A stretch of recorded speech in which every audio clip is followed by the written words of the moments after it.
revê-lo aqui de novo para assistir a segunda parte da aula sobre a pré-história. Nessa parte da aula eu vou falar com vocês sobre, primeiro de tudo, o que é pré-história, já que na aula passada eu não falei com vocês o que é pré-história, né, na parte 1, e vou também explicar o que é o período paleolítico, ok? Galera, de forma bem rápida e desmitificando alguns erros historiográficos que existem aí no seu aprendizado, tá? Muitas vezes na escola a gente aprende que a diferença entre a pré-história e a história é a invenção da escrita. Isso é, em partes, uma verdade. Em partes também não é verdade, ok? Então por que, professor, lá na escola eu aprendi? Você aprendeu lá no 6º ano porque você ainda não havia entendido o que é Estado, tá? Porque é uma coisa muito subjetiva e você passa a aprender um pouquinho mais sobre organização política e Estado no ensino médio. Então, se você é aluno de ensino fundamental, você deve ter visto na sua escola, ou até mesmo comigo, que a diferença entre história e pré-história é a invenção da escrita. Isso não está errado, mas também não está certo. Vamos entender o seguinte, durante muito tempo, os historiadores, eles consideraram a diferença entre pré-história e história a invenção da escrita. Quem fez isso foi uma galera chamada de positivistas, lá no século XIX e início do século XX. Só que algumas coisas começaram a soar de forma muito estranha e até preconceituosa. Pare e pensa comigo. Não sei se você já ouviu falar numa civilização chamada de Incas. Esses caras não possuem escrita. Então vejam só, se os Incas não possuem escrita, segundo, olha que coisa louca, segundo a concepção positivista de pré-história, os Incas pertencem à pré-história.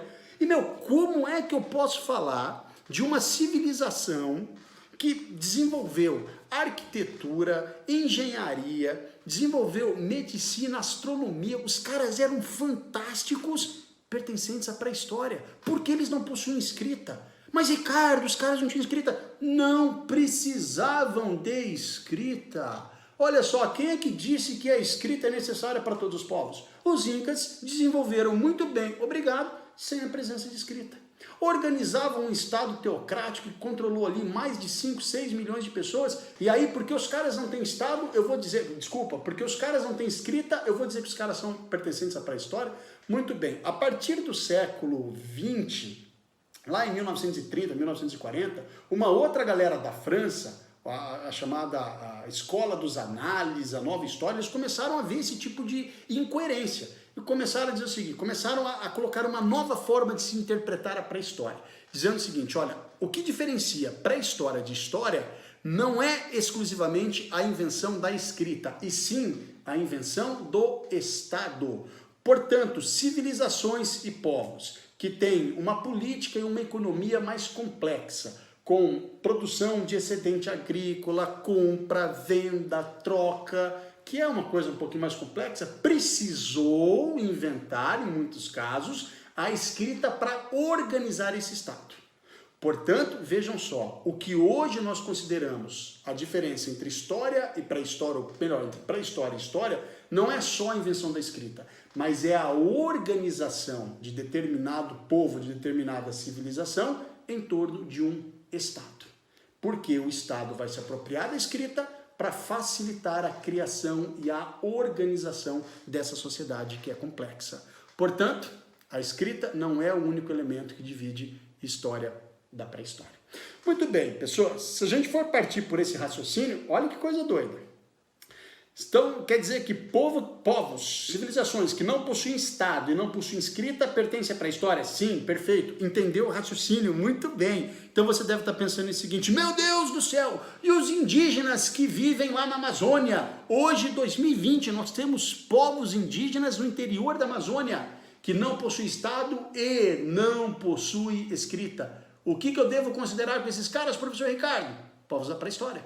Então você está me dizendo que em pleno 2020 nós temos povos que estão vivendo um período da pré-história? Sim, em 2020 nós temos povos que pertencem à pré-história.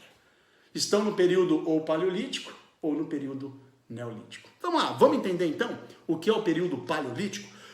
Período paleolítico, galera, talvez não, com certeza, o período mais longo da história da humanidade. Vai aí desde o surgimento do ser humano até o ano 10.000 anos antes de Cristo, quando o ser humano se sedentariza, tá? Essa fase tão longa da história do ser humano, ela é caracterizada, primeiro de tudo, pelo um processo chamado de nomadismo. Significa dizer que o ser humano ele não tinha conhecimentos ainda suficiente para torná-lo um cara sedentário.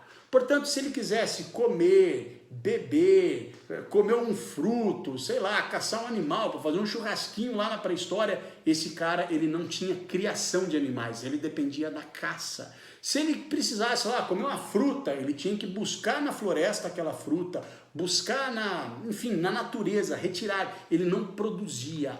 Portanto, esse fato do ser humano não produzir os seus bens materiais vai caracterizar esse período da nossa pré-história como um período chamado de período paleolítico, onde o ser humano ele era nômade. Só isso? Não. Lembra que eu falei lá na primeira aula? A forma e o tipo de material que o ser humano utiliza também é característico das fases da pré-história. Olha só, eu tenho aqui e eu trouxe para vocês darem uma olhadinha nesse tipo de pedra, ok? Esse tipo de pedra ele chama sílex e ele é conhecido por ter sido utilizado por muitas civilizações durante as fases da humanidade. Tá? O sílex é uma pedra que ela é leve o suficiente para ser manuseada e forte o suficiente para cortar, para destrinchar uma carne e comer um animal, ok? Essa pedra, da forma como ela está, eu posso chamar de pedra lascada, ou seja, ela não foi polida, ela não foi trabalhada. Da forma que ela foi encontrada na natureza, ela é utilizada pelo ser humano. Então veja que isso daqui seria muito bem uma ferramenta de um homem da pré-história, ou de uma mulher também, tanto faz, tá? Em que não há produção em torno dessa pedra. O ser humano, do jeito que ele pega da natureza, ele vai utilizar isso daqui para sobreviver. Muito bem.